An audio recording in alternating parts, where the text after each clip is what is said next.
Kali ini saya mau bahas soal TIU ya, buat CPNS atau nggak buat psikotes masuk kerja lah atau apa. Terus buat kedinasan juga bisa ya. Pokoknya yang ada psikotes matematikanya deh. Ini kita lihat dulu apa sih yang saya mau bahas ya. Ada persen, hitungan bilangan, coding decoding, soal cerita perbandingan, logika matematik, kecepatan dan waktu, geometri sederhana, pola bilangan, baris bilangan, ya, bunga bank ya. Ini ada 10 soal. Nah, nanti ada part selanjutnya ya, biar lebih paham. Nah, yang pertama 5% dari 10% ya. Nah, dari dalam matematik itu artinya dikali, jadi 5% ya. 5% itu artinya 5/100 dari 10%. Nah, coret 0, tinggal 5-nya dibagi 10. 5/10 kan 0,5 ya. Dikali 1 ya kan, dikali 1 tetap 0,5 kan. Nah, ini kan nyisain persen, berarti 0,5% gitu. Oke. Nah, hitung bilangan 0,123 kali 0,0347. Nah, ini kalau dilihat kan pilihan gandanya angkanya mirip semua. Jadi caranya kita nggak usah hitung, kita lihat desimalnya aja. Di sini desimalnya 3, di sini desimalnya ada 4. Ya, di belakang koma itu ada 4 desimal. Jadi cari jawaban yang desimalnya itu di belakang komanya ada 7, karena ini kan 3, ini 4, totalnya kan ada 7 desimal. Cari. Nah, ini belum ya, karena belum 7. Nah, ini enggak. Nah, ini ada 7 kan? Nah, ini benar 7. Gitu ya. Nah, kalau ini kenapa enggak nih? Ya. Ini kan 7 juga. Nah, coba lihat 0 paling kanan di desimal itu nggak kita anggap, berarti dia cuman 5 desimal. Gitu ya caranya. Oke, lanjut. Nah, ini jika 4 tambah 5 itu sama dengan 21. Nah, 5 tambah 8 sama dengan 25. Maka nilai 1 tambah 2 berapa? Ya. Nah, ini kita harus menerjemahkan, berarti 4 itu bukan sebenarnya angka 4 dan 5 juga bukan sebenarnya angka 5. Ini cuman lambang, dianggap lambang kalau enggak kode. Nah, coba lihat, ini kan 4 sama 5, ini kuncinya di sini nih. 4 sama 5 itu kan berurutan. Cari angka yang berurutan yang jumlahnya 21. Misalnya 9 tambah 8 masih 17 masih kurang ya, berarti lebih tinggi lagi kan, misalnya 10 tambah 11. Wah, 10 tambah 11 cocok 21. Berarti 4 tambah 5 itu yang mewakili adalah 10, 11. Gitu ya. Nah, berarti 4 itu sama dengan 10, 5 itu sama dengan 11. Jadi dia kira-kira nambah 6 angka. Nah, berarti kalau 5 nambah 6 angka, berarti 5 tambah 6, 11. Gitu. Nah, 8 tambah 6 jadi 14. Jadi cocok nggak nih, kita coba ya. Cara nyocokinnya itu di pernyataan selanjutnya. 11 tambah 14 dapat 25. Wah, cocok, berarti coding kita benar. Nah, berarti 1 tambah 2 ya, 1 tambah 2 itu sebenarnya ya, tambah 6 lagi kan jadi 7. Tambah 6 lagi jadi 8. Jadi sebenarnya 7 tambah 8 15. Gitu. Ya. Lanjut. Sebuah pekerjaan dapat diselesaikan oleh 6 orang dalam waktu 10 hari. Jika pekerjaan tersebut diselesaikan dalam waktu 5 hari, maka banyaknya pekerjaan yang dibutuhkan berapa orang untuk selesai dalam waktu 5 hari. Nah, ini adalah soal cerita perbandingan pekerjaan satu dengan pekerjaan lain dibandingkan. Terus kalau misalnya ada juga tentang berapa banyak pakan yang habis, misalnya kayak gitu. Nah, kalau kayak gini, ini adalah soal perbandingan. Nah, kita harus tahu dulu ini perbandingan lurus atau perbandingan terbalik. Nah, kalau ini ada perbandingan terbalik. Kenapa dibilang terbalik? Karena makin banyak orang ya, kalau masalah pekerjaan ya, makin banyak orang yang kerja berarti harinya makin sedikit. Terbalik kan jadinya. Nah, makanya ini disebut perbandingan terbalik. Gitu. Kalau perbandingan lurus, ya, unsur satunya makin banyak, satunya lagi makin banyak. Itu berbanding lurus. Kalau ini berbanding terbalik karena unsur satunya itu makin banyak, unsur satunya itu makin sedikit. Nah, kalau berbanding terbalik disepakati itu pakai perkalian ya. Kita sepakati ya. Kalau misalnya perbandingan terbalik, itu berarti dikali, berarti 6 orang dikali dengan 10 hari. 6 orang saya kali dengan 10 hari. Nah, sama dengan 5 hari dikali berapa orang gitu ya.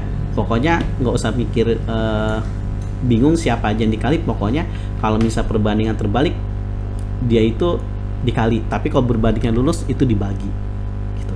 Nah, ini 10 bagi 5 bisa ya, dapat 2. Nah, tinggal 2 kali 6 dapat 12. Jadi banyaknya pekerjaan dibutuhkan adalah 12 orang. Jadi jawabannya adalah B gitu ya. Lanjut lagi. Nah, ini ada logika matematik ya. Semua buah-buahan memiliki vitamin. Apel adalah buah. Kesimpulannya adalah apa? Nah, kalau kita mau nyari kesimpulan dari pernyataan, cara cepatnya kita coret pernyataan yang sama, kata-kata yang sama kita coret. Jadi itu kita nggak ambil. Misalnya ini ada kata-kata buah, berarti buah-buahan juga kita coret. Nah, jadi kesimpulannya adalah kita merangkai kata-kata sisa yang kita nggak coret itu. Semua memiliki vitamin sama apel. Nah, berarti kan kalau kita gabung kata-kata yang sisa-sisanya itu berarti apel mempunyai vitamin, ya kan? Nah, apel mempunyai vitamin, berarti ini jawabannya ini. Gitu ya caranya. Selanjutnya tentang kecepatan dan waktu.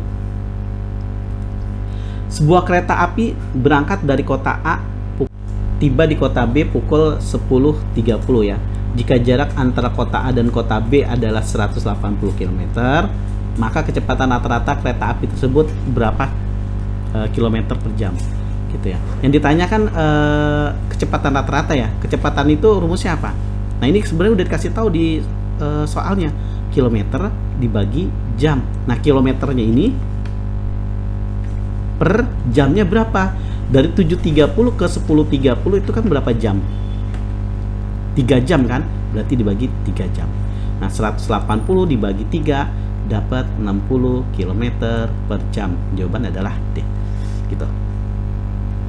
Nah, ini nomor 7 geometri ya, masih sederhana. Keliling bangun di atas. Nah, masih ingat kan pelajaran SD dulu ngitung keliling. Keliling itu kan jumlah semua ya, jumlah semua bangun tuh dijumlahin semua. Sisi ini ini gitu. Yang diketahui cuman ini sama ini. Nah, ini berapa? Ini berapa? Ini berapa? Kita nggak tahu ya. Jadi ini kita pakai logika aja. Logikanya gini. Nah, coba lihat. Ini ke sini. Kalau digabung dengan ini ke sini, kalau digabung dengan ini ke sini, sama nggak dengan ini ke sini? Sama. Berarti ini sini, ini ke sini semua itu adalah 10. Ya kan? 10. Nah, sekarang kita ngeliat yang sisi satunya lagi. Ini tambah ini tambah ke sini, sama nggak jumlahnya dengan 8 meter? Sama, berarti ini 8 meter juga. Ini cuma pengecoh aja ya. Ya udah, jadi 10 tambah 10 20. Ya, jumlahin semua. 8 tambah 8 jadinya 16. Jadi 36. Ya, keliling bangun geometri tersebut. Nah, pola bilangan ini udah pasti sering banget keluar nih kayak gini-gini. 2 angka selanjutnya. Nah, kalau misalnya triknya kayak gini, kalau angkanya itu lebih dari 4 ya, polanya kemungkinan dia ada 2 pola ya, ada 2 pola. Kalau enggak dilengkap 2 seperti itu. Nah, sekarang kita langsung aja lengkap 2. Jadi nggak usah mikirin nih kesini bedanya berapa, nih kesini bedanya, nih di polanya apa, nggak usah. Langsung kesini aja nih. Ntar saya kasih spasi dulu biar saya bisa coret-coret. Nah, ini kesini bedanya 2. Bedanya 2. Ya, nambah 2. Ini nambah 2, nambah 2. Berarti ini kesini nambah 2. Ya, dari 9 nambah 2 jadi 11. Gitu. Nah, pola selanjutnya gimana? Satunya lagi. Ini kesini nambah 1. Ya kan? Nambah 1, nambah 1. 5 nambah 1 jadi 6. Jadi 6 sama 11. Gitu. Ya, caranya. Oke. Lanjut ke nomor 9. Nah, ini baris bilangan 1 tambah 2 tambah 3 sampai tambah 10. Ini artinya selanjutnya ini tambah 4 tambah 5 tambah 6 sampai tambah 20 ya. Ini sebenarnya kan bisa dikerjain manual, tapi kan lama ya. Nah, caranya gini. Ini kan bilangannya berurutan. Ya berurutan. Ada berapa bilangan sih mau dihitung? Ada 20 bilangan. Ya, lihat tuh ada 20 bilangan. Cara gampangnya gini, ini kan ada 20 bilangan. Tulis aja dulu 20. Habis angka 20 angka berapa? Angka 21. Berarti dikali dengan 21. Selalu dibagi 2. Gitu ya cara hitung cepat bilangan berurutan. 20 bagi 2 dapat 10. 10 dikali 21 dapat 210. Jadi jawabannya adalah E gitu. Oke. Lanjut lagi ke nomor 10 tentang bunga bank. Ibu menabung di bank itu 9 juta. Jika bunga yang diberikan bank itu 2% ya per bulan ya ini saya ganti per bulan. Ya. Berapa tabungan ibu setelah 6 bulan? Nah ini caranya kita jangan cari berapa sih bunganya dia, nggak usah. Biar cepat caranya gini. 2% itu kan per bulan. Berarti kalau 6 bulan itu 6 bulan dikali dengan 2% dapat 12%. Gitu kan? Ya, langsung aja. Nah, ini 9 juta kita anggap 100%, uangnya belum diapa-apain. Nah, 100% itu uangnya. Ditambah bunganya 12%, jadi total uangnya dia ada 112%. Gitu kan? 112%. 112% dari 9 juta. Nah, nanti langsung kita otomatis dapat berapa totalnya. Jadi nggak usah cari bunganya dulu, nanti ditambahin sama uang tabungannya yang sebelumnya. Nah, jadi itu kan 2 kali kerja kan. Kalau ini sekali-kali kerja. Nah, jadi 100 bagi 100 habis. Nah, 112 dikali 9 ya itu adalah 1008. Ya, 1008. Sisa nolnya 4. 1 2 3 4. Jadi hasilnya adalah 10.080.000 gitu. Oke, cukup ya hari ini. Nanti tunggu video selanjutnya ya. Oke. Semoga ngerti.